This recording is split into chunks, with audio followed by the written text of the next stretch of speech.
Hello, this is Dr. Adam J. Bach. In this short video presentation, we're going to talk about business model innovation. I'm the co-author of the Business Model book with Professor Jerry George. I also do research and publish articles about business models and business model innovation. And I'm the co-founder of 4 biotech companies spun out of university research. What you'll get from watching this video. First, we're going to do a quick review of the business model cycle, and then an introduction to what business model innovation actually is, as well as discuss some of the drivers and success factors for business model innovation. So first, let's do a quick review of the business model cycle. This is a simple framework for ensuring that your business model remains relevant to your situation and your context. Environmental context, strategic contexts, industrial and market contexts change. And when those change, your business model very likely has to change with them. And so in the business model cycle, we provided a relatively simple 4-step process for constantly evaluating and assessing your business model to enable you to make change when necessary. So why then do we talk about business model innovation in a slightly different way? Well, the difference between business model change and business model innovation is not always clear. We have to think about what innovation means in context, right? So if you change your business model, and you're doing something that's not been done before, is that innovation if it's just new to your firm? For example, if other firms are already doing this, is it innovation? If it's new to the industry, that is, no one in the industry has tried it before, but maybe it's been tried in other industries, or maybe it's completely new to the world. This is an innovation that no one appears to have ever tried before in the context of building business models. Well, there's no definitively clear answer to this, which one makes it innovation. And so we've chosen to focus on a relatively simple criteria. Business model innovation is not when you just change one small thing in your business model, but it's when you implement non-trivial changes to at least 2 business model elements. And that results in a business model configuration that's new to your industry and your market, right? So if you're just copying someone else's business model change, that's not an innovation. There's got to be some element of novelty to it. And it has to be significant enough that you're not just changing one minor aspect of your business model, such as simply implementing a new distribution channel.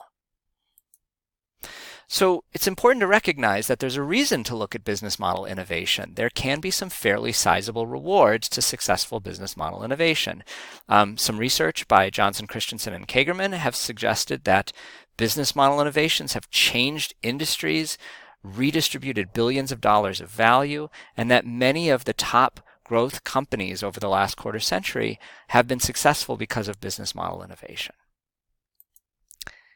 So it's useful to then recognize what drives business model innovation. The research that we conducted suggested that there were some drivers of business model innovation that were familiar and others that we expected but didn't turn up.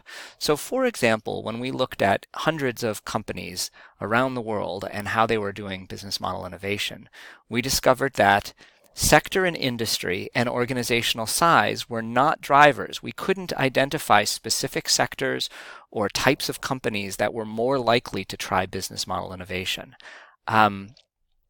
Local market trends were not usually a factor. And 2 really interesting things that we thought might be drivers but turned out not to be were prior change success. So companies that had been successful with change in the past, that didn't make them more likely to be business model innovators. In addition, organizations that had focused on product and process innovation were also not as likely to be business model innovators. The key factors that seemed to determine which types of companies tended to try business model innovation were organizations that were addressing global trends. In other words, they were exploring distant opportunities. They weren't simply looking at small incremental changes based on what their local environment was like. We also found that organizations that had an extremely narrow or focused organizational culture or set of goals were more likely to be business model innovators. And we found that companies that had executive leadership that was committed to the change were more likely to be business model innovators.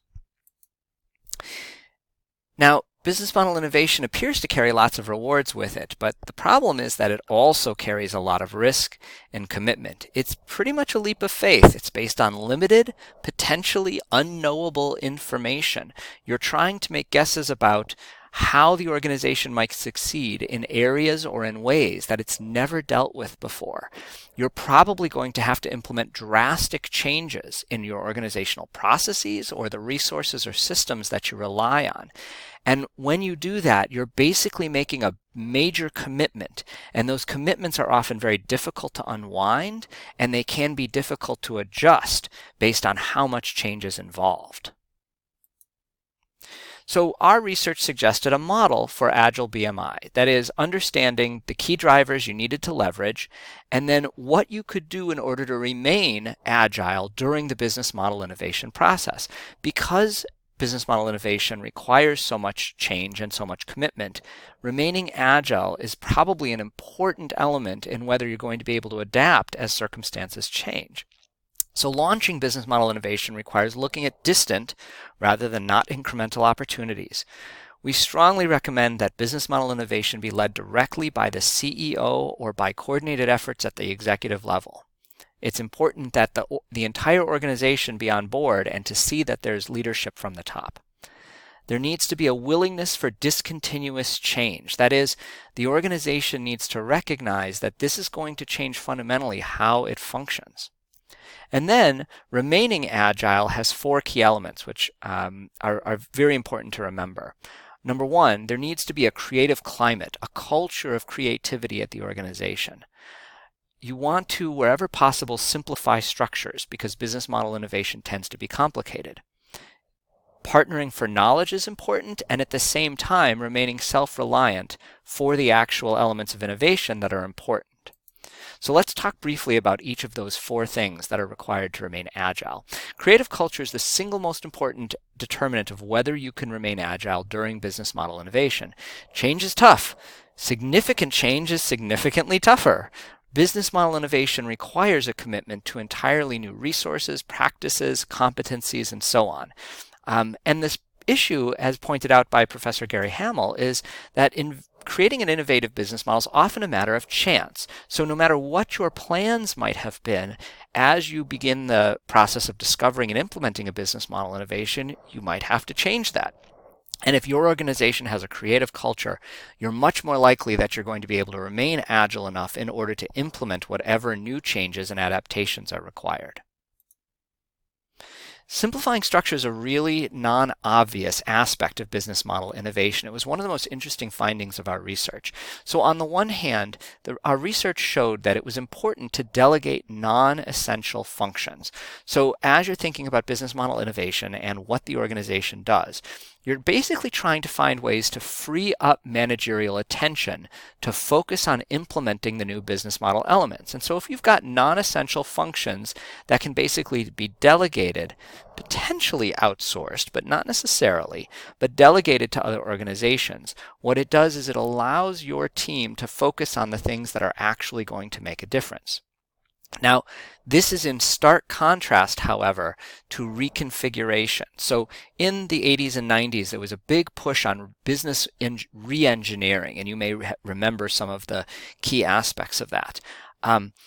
What our research suggested was that when organizations try to re-engineer their structures, they're actually much less likely to be successful in remaining agile during business model innovation. This appears to be because the re-engineering and reconfiguration process, in fact, use more managerial attention, which is exactly what you were trying to avoid in the first place. So our goal here with simplifying structures is delegate the things that aren't essential towards the business model innovation and value capture outside the organization in order to free up as much attention as possible to focus on the important aspects of the business model change. So now we have two other elements that need to be carefully clarified. One is that it's useful to partner for knowledge. When you're innovating a business model, you're creating new mechanisms for value capture and value creation. And the odds are that doing so requires you to work in unfamiliar markets with unfamiliar partners and unfamiliar customers. And information availability is essential in these kinds of situations. So you want to find partners that you can work with who can support your innovation process and who can make sure that you're staying in touch with the information you need about customers and markets. But at the same time, you need to be self-reliant for innovation, right? So there's a key difference here between information and innovation, right? So the information about customers and markets is essential, but innovation itself, the changes that you're implementing, are the ones that need to come from inside your organization. Our research showed that if you relied on others for innovation, not just for information, but for the innovations themselves that were driving your business model changes, you were likely to be much less agile at the end and to have difficulties with your implementation. What incentives do you need internally to help people embrace the changes that are needed? What incentives do you have to generate those innovations in the first place? How does every person at your organization benefit? Keeping in mind that as you change business models, the odds are that there are going to be changes in structures, resources, and the elements of the organization that you need. These are not simple processes, and most organizations go through significant realignments and adjustments in order to effectively implement a business model innovation. Bottom line with business model innovation is pretty simple. It's high risk and high reward. If you get it right, it can be very, very valuable, but it's hard to do. Second, it's almost an all or nothing bet because of the amount of change that's probably required. Business model innovation is not for the faint of heart. It's something that requires the commitment of the entire organization. And finally, there are some very specific steps that you can take in order to keep your organization agile, because you can't predict the success of your business model innovation in advance. And the odds are good that you're going to have to make adjustments, and so you want to put the systems in place that will help you remain agile during business model innovation. So I hope you found some of these ideas useful, reinforcing some of the things you may have already read. Thank you for your time. Best wishes wherever your entrepreneurial journey takes you.